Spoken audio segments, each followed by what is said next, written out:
Hey everyone, it's Alex from the PCRI. Today I'm sitting down with Mike Crosby. He is the founder and CEO of Veterans Prostate Cancer Awareness, and he's going to talk about the work that he's doing for the veteran population of prostate cancer patients. So it's going to be an incredible story because we have a lot to talk about today. I hope you find this video educational. What would you say is the number one problem that veterans are facing today besides education? Really, it's the standardization of screening across the VA. I mean, if we leave education out, it's really and I think that this disease, my own opinion is we should never get to a metastatic state. We should never have metastatic disease patients on first diagnosis. I mean, there should be a way to screen, and when we have this incredibly large integrated healthcare system, and when we talk about national healthcare systems, we all need to be looking at the VA because, as of today, there's 9 million vets inside that system. 7 million men over the age of 40. I mean, this is our market that we look at. We know all of these guys. There's been studies done by Dr. Shelton and Dr. Lynch about identifying every single one of these veterans. So we know the entire market. We probably know their zip code and address, right? The problem has been educating the entire system on the advantages of screening and finding this disease early. As we all know, if you find it early, you have a 99.9% chance of cure. Can you go ahead and, discuss with the audience? We've talked about this off camera, but, when you talk about screening, you're not including biopsies. So where is the cutoff point for you? It's our belief that screening, and we really try to promote this, is that screening stops prior to a biopsy. Screening is education up front, is knowing that you should have this discussion with your physician, and that when does that discussion start? Well, it can start anytime. I mean, it doesn't matter. It should be part of an annual physical. It takes 2 or 3 minutes just to discuss that you've got one, right? So really the PSA screenings, which we have available today, we know there's new technologies coming and that sort of thing, but today, if you know your risks, like if you know you're either African American, it's hereditary in your family, or we want to categorize veterans because of their exposure to hazardous materials and hazardous surroundings, right? So that's the reason why. So we're seeing a jump in the numbers in the VA. So the screening starts with just that basic education. Like, what are we doing? What is a prostate? How do you spell it? That sort of thing. Then you go to the discussion with your doctor, right? And then he does your examination. Today it's a PSA and a DRE. Both are incredibly important. They need to be done annually, probably from the VA population around the age of 40 starting, and do that annually just because of our exposure to hazardous materials. And then that's where it stops. That's the end of screening. Once we decide that between the doctor and the patient that it's time for a biopsy, something has projected forward and that there's enough evidence to actually do a biopsy, that now turns into a procedure. And I think it should be treated as a procedure. That's the first line procedure that you're going to do.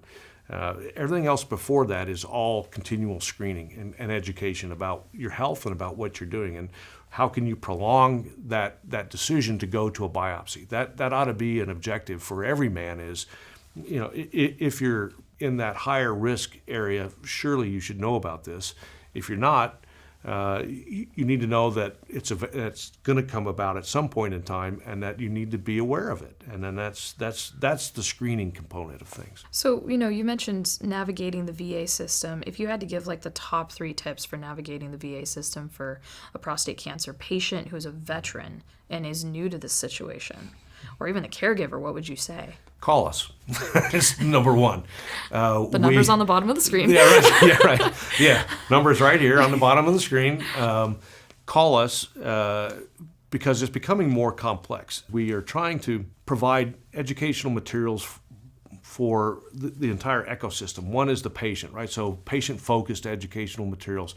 One is that where do they fall in the staging? Like PCRI's blue staging techniques are incredible. They're great. They match up with NCCN guidelines. They talk about where you go, and I think that's one of the tools that we use. We try to promote that because it's easily accessible. It's click, there it is. You can download whichever piece that you want, and then off you go. The other is NCCN has been a big supporter of ours, and we like to, and we support them. It is a guideline that we can actually get behind and we can stand for. I mean, we can push it in that it's a default, right? Because The VA will tell you sometimes they have different situations or whatever, whether they're dealing with different resources, right? They don't all have the same capabilities that some private practice might have. Our job is to also educate the physicians in there that if a patient comes in and he's asking for a specific type of biopsy because he's educated himself and he's advocating for himself,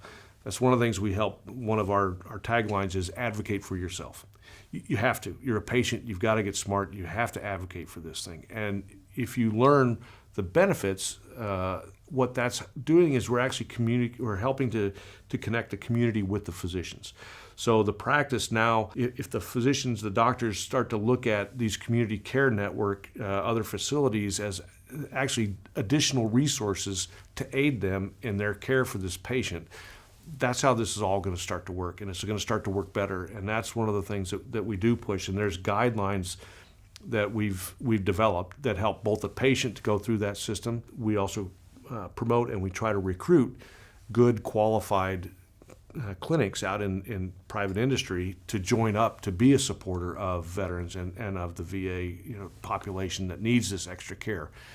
We don't have enough radiation devices. There's only 42 sites in the entire VA that can do radiation treatment. Okay, so that leaves 130 sites that don't have radiation. The patients don't have that option if they stay within the VA, but they have an option now to go outside. So we're working to sign up and to contract, get all of the radiation sources in those cities to sign up to be able to treat these patients or to give them that option, because majority of the radiation centers all have additional MRIs, PET CT scanners. They've got all these other advanced devices, and now with PSMA coming along and with the high precision imaging that's going on, the VAs don't have all of that equipment. It's not available. So to accelerate that cooperation, we try to work with both the private industry and also the VAs to connect these people. Have a networking event, do something. We'll put it on, we'll sponsor it to bring all these physicians together to basically educate them that they do have these additional resources and they can access this technology. For a patient, it becomes overwhelming. You don't know which way to go. So we try to break it down into single page or front and back guides that we can give to a patient and say, here's how you navigate this. And if they have a problem, we're becoming overwhelmed. We don't have enough people to answer all the questions. So we're looking at, partnering with PCRI to have, to educate their call centers to basically say, here's a veteran's approach to things. This is some guidelines or some places to go for these resources. And really that's what it's all about, is just providing people the educational tools and educating them and giving them the resources to try to navigate it. And it's not difficult if you just start asking the question. That's great advice. I think PCRI, we're very excited to partner together and join this. You've mentioned the Mission Act a couple times. So can you explain to the audience what that is? And then if they do want to go outside the VA system, how would they access that funding? So the Mission Act, is really the formal name is the Mission Act of 2018. And it was a law that was signed into or an act signed into law in June of 2018 that did a lot of things for the VA. It provided a lot of infrastructure funding for rebuilding and upgrading capabilities and technologies in the VAs and just really bringing the infrastructure up to speed. It provided for an increase in pay for the physicians that were all still underpaid. But it also provided for this money that we used to have the Choice Act, which was this emergency funds out of the Phoenix VA issues and the waiting times and deaths because of waiting and scheduling and all these other sorts of things. This emergency that was put in place. That sunset, the Mission Act took care of it. It got rid of the Choice Act and it replaced it with what's called Community Care Network. The Community Care Network now is funded at $100 billion of taxpayer money to be expended over 6 years. And it's so about $16 billion a year. There are two companies that are payers, basically. Think of them as insurance providers. One is OptumServe, which handles most of the East Coast of the United States. And then the second one is TriWest, which handles most of the West Coast. Differentiation between this TriWest and TRICARE. TRICARE is totally different. This is not TRICARE. TRICARE is for retired military, and you're on a separate plan, and it's run again by the government. But TriWest is a commercial company that handles about $50 billion of that $100 billion for outside care for veterans. Now, to qualify, there's two different qualifications. One is the commercial organizations or medical centers, commercial clinics. You go through it's a very simple 1 or 2 hour sign up, just like you would with any other insurance company. And there are just specifics that you have to abide by when you're taking government money, because this is money not managed by the VA, but managed by these payers. So you sign a contract with the payer, and there are certain conditions, like you've got to return the treatment files before you get paid and some other things. Because it's supposed to be a temporary service, right? You're supposed to be augmenting the capabilities of the local VA.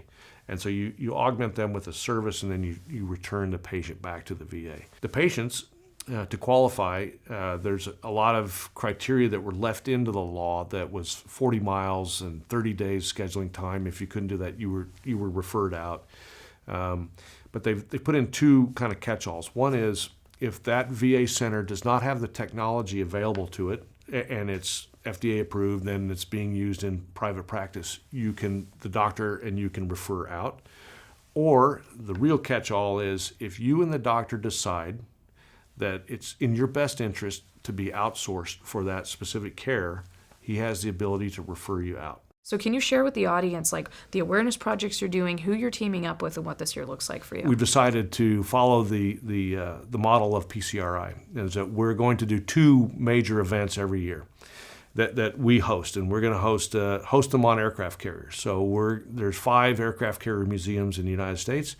Our first one is going to be February 4th in San Diego on the USS Midway. And the name of the gala, it's going to be a nice event, and it's called Make Blue the New Pink. We're doing this to raise awareness around the increase in the disease state generally and around the world, around the globe, and that prostate cancer cases our diagnosis and deaths are catching up and even surpassing breast cancer. In the UK last year, it was reported that it surpassed breast cancer, and we know that general trend is about the same in the United States. Nobody talks about it. Nobody wants to address it. Every time, and I would challenge everybody that's listening to this, you know exactly what the message is when you see pink, someone wearing pink, or you see a pink sign or a football player wearing pink socks. You know exactly what that message is. We think it's time to make blue the new pink. So when you see light blue, you know exactly what the message is. And so that's our goal for this next year, and that's one. We're going to be at 3 major defense trade shows in Washington, D.C. These are events that the pharmaceutical industry and the health industry doesn't go to. These are where our defense industry promotes their wares and their programs to our own defense forces and our ministries of defense, our Defense Department and foreign ministries of defense. So we're going to be there, and we're promoting prostate cancer awareness to the veteran population. We know that looking at their demographics, they have about 30,000 veterans that attend these shows every year. And there's 3 major ones. There's Defense Navy, Air Force, and the Army.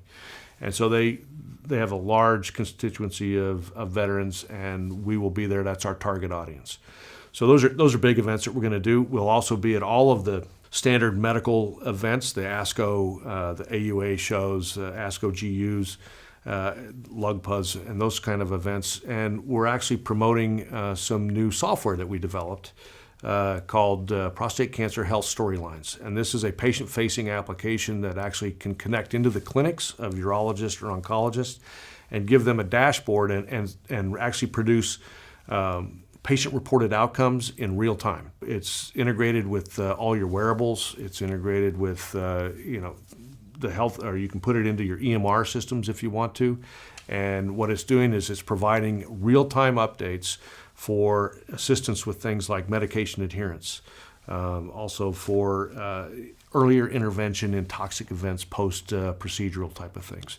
It also helps patients with reporting any kind of toxicity that they're having or any kind of problems that they're having. I downloaded that app. It's very well designed. It's very impressive. Thank you very much. And we did that because, honestly, when you get bored during COVID, you kind of think of different things, and so we thought up of this application. Thank God you got bored. Well, because we looked at the industry, and there was a lot of apps out there, but they were always one way. They always just wanted your information. That's all they wanted. They wanted you to put in your information, but nothing ever came back, and there was no way to communicate through these things. So we felt that there was a big gap in the marketplace. And friends of ours and big supporters up in Toronto that are a big software firm. They have about 27 applications in healthcare outside there. They actually are doing one for PTSD in the veteran community in Palo Alto. They're in a big clinical trial with some software, and it's making a difference. Because what's happening is the doctors can put in warning systems, like they can put in warning and alerts and nudges, so that if they don't see you reporting, the system will automatically nudge you to take your drugs.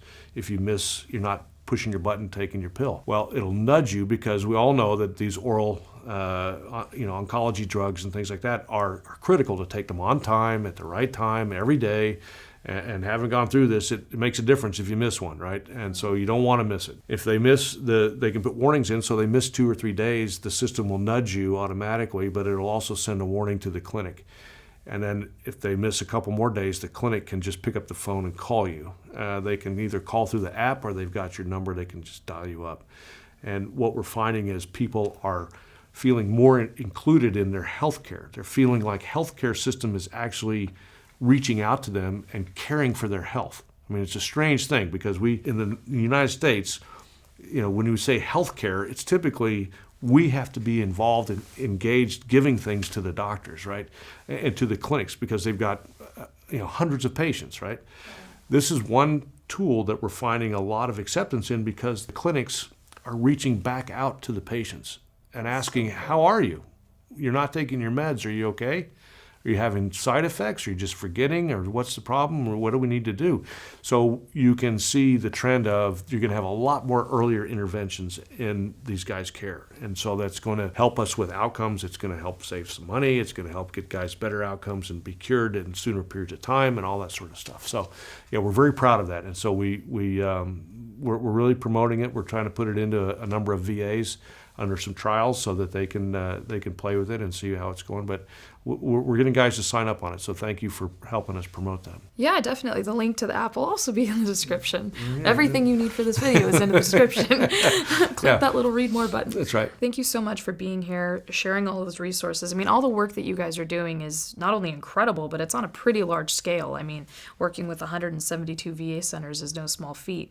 But, I think that one of the things with PCRI and our mission this year is to really make all of our audience aware of the different prostate cancer resources outside of PCRI. And so, you with this veteran population, we're really excited to partner with you on this. And if you guys would like to donate, you can go ahead and visit veteransprostatecancer.org. And the donate link will be in the description below. And we just really appreciate you, Mike. Thank you so much for being here. If you guys would like more information about prostate cancer, you can also visit PCRI.org as well. Have a great week.